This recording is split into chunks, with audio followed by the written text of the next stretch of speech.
मित्रों, गरुड़ पुराण के बारे में आप सभी तो जानते ही होंगे। यह पुराण भगवान विष्णु की भक्ति और उनके ज्ञान पर आधारित है। गरुड़ पुराण हिंदू धर्म के प्रसिद्ध धार्मिक ग्रंथों में से एक है। यह पुराण 18 पुराणों में से एक माना जाता है। गरुड़ पुराण में मनुष्य के जीवन को लेकर कई गूढ़ बातें बताई गई हैं। गरुड़ पुराण में स्वर्ग, नर्क, पाप, पुण्य के अलावा भी बहुत कुछ है। उसमें ज्ञान, विज्ञान, नीति, नियम और धर्म की बातें हैं।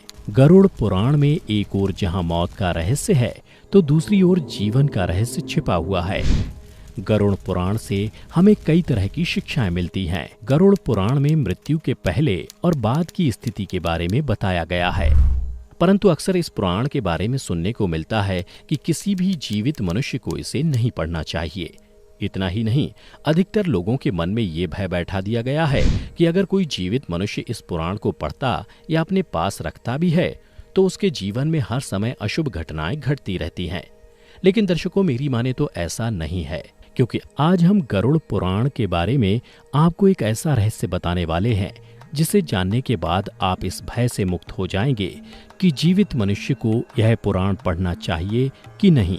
नमस्कार दोस्तों, द डिवाइन टेल्स पर आपका स्वागत है। गरुड़ पुराण में भगवान विष्णु और उनके वाहन गरुड़ के बीच बातों का वर्णन किया गया है। मित्रों, अक्सर देखने को मिलता है कि जब किसी परिवार में किसी की मृत्यु हो जाती है या कोई मृत्यु शैया पर होता है, तो गरुड़ का पाठ कराया जाता है। और यही सब देखकर लोगों के मन में भय घर कर जाता है कि जीवित मनुष्य गरुड़ पुराण का ना तो पाठ ही कर सकता है और ना ही इसे अपने पास रख सकता है। परंतु मित्रों, सच यह नहीं है, क्योंकि गरुड़ पुराण के शुरुआत में ही इसके पाठ करने से संबंधित महात्म्य के बारे में बताया गया है, जिसके अनुसार यदि कोई जीवित मनुष्य अपने जीवन में इस पवित्र पुराण का पाठ करता है, तो विद्या, यश, सौंदर्य, लक्ष्मी, विजय और आरोग्य आदि के विषय में ज्ञान की प्राप्ति होती है। जो मनुष्य इसका नियमित पाठ करता है या सुनता है, वह सब कुछ जान जाता है और अंत में उसे स्वर्ग की प्राप्ति होती है। जो मनुष्य एकाग्रचित होकर इस महापुराण का पाठ करता है, सुनता है अथवा सुनाता है, या जो इसको लिखता है अथवा लिखाता है या पुस्तक के ही रूप में इसे अपने पास रखता है, वह यदि धर्मार्थी है तो उसे धर्म की प्राप्ति होती है, और यदि वह अर्थ का अभिलाषी है तो अर्थ प्राप्त करता है। जिस मनुष्य के हाथ में यह महापुराण विद्यमान है, उसके हाथ में ही नीतियों का भंडार है। जो प्राणी इस पुराण का पाठ करता है या इसको सुनता है, वह भोग और मोक्ष दोनों को प्राप्त कर लेता है। इस महापुराण को पढ़ने एवं सुनने से मनुष्य के धर्म, अर्थ, काम और मोक्ष, इन चारों पुरुषार्थों की सिद्धि हो जाती है। इस महापुराण का पाठ करके या इसको सुनकर पुत्र चाहने वाला पुत्र प्राप्त करता है तथा कामना की इच्छुक अपनी कामना प्राप्ति में सफलता प्राप्त कर लेता है। बंध्या स्त्री यानी जिस स्त्री को संतान सुख ना मिला हो, वह पुत्र, कुंवारी कन्या सज्जन पति तथा भोग चाहने वाला भोग प्राप्त करता है। विद्यार्थी को विद्या, विजय गोषु को विजय, ब्रह्मत्यादि से युक्त पापी पाप से विशुद्धि को प्राप्त होता है।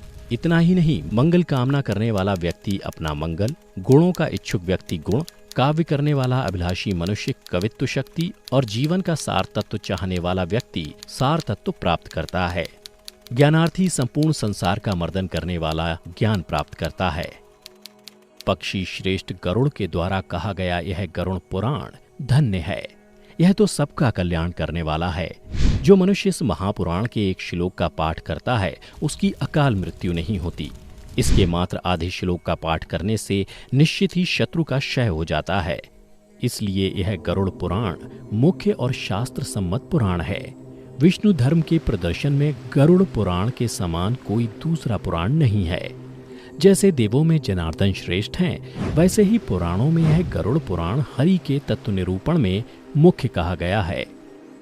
इस गरुड़ पुराण में हरि ही प्रतिपाद्य हैं, इसलिए हरि ही नमस्कार करने योग्य हैं, हरि ही शरण्य हैं और वे हरि ही सब प्रकार से सेवा करने योग्य हैं।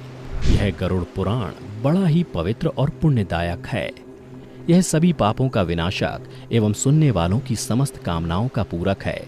इसका सदैव श्रवण करना चाहिए। जो मनुष्य इस महापुराण को सुनता या इसका पाठ करता है, यह निष्पाप होकर यमराज की भयंकर यातनाओं को तोड़कर स्वर्ग को प्राप्त करता है। तो मित्रों, अब आप ही बताइए कि ये कैसे संभव है कि अगर कोई मनुष्य अपने जीवन काल में इस पवित्र पुराण का नियमित पाठ करता है तो उसके साथ कोई अशुभ चीज हो। दोस्तों, अगर मेरी माने तो ये महज एक भ्रम है और कुछ भी नहीं। इसलिए बिना किसी भय के अगर संभव हो तो इस पवित्र पुराण का नियमित पाठ करें और अपने जीवन को खुशहाल बनाएं। इस महापुराण का नियमित पाठ करने का सबसे बड़ा लाभ ये है कि मनुष्य जीवन और मृत्यु के बाद होने वाले रहस्यों को बड़ी ही आसानी से समझा जा सकता है, क्योंकि गरुड़ पुराण में मनुष्य द्वारा जीवित रहते हुए किए जाने वाले कर्मों के बारे में बताया गया। अर्थात बताया गया है कि कौन सा कर्म अच्छा है और कौन सा बुरा। इसके अलावा इस पुराण में मृत्यु के बाद मिलने वाली सजाओं के बारे में भी बताया गया है। यानी ये कहा जा सकता है कि इस पुराण में वर्णित बातों को यदि संपूर्ण मानव जाति खुद में आत्मसात कर ले तो एक अच्छे समाज का निर्माण किया जा सकता है। तो दर्शकों, उम्मीद करता हूँ कि आपको गरुड़ पुराण से जुड़ी ये जानकारी अच्छी लगी होगी। अगर अच्छी लगी हो तो ज़्यादा से ज़्यादा लाइक और शेयर करें, और अगर आप हमारे चैनल पर नए हैं तो इसे अभी सब्सक्राइब कर लें। आज की वीडियो में इतना ही। अब हमें दीजिए इजाज़त। आपका बहुत बहुत शुक्रिया।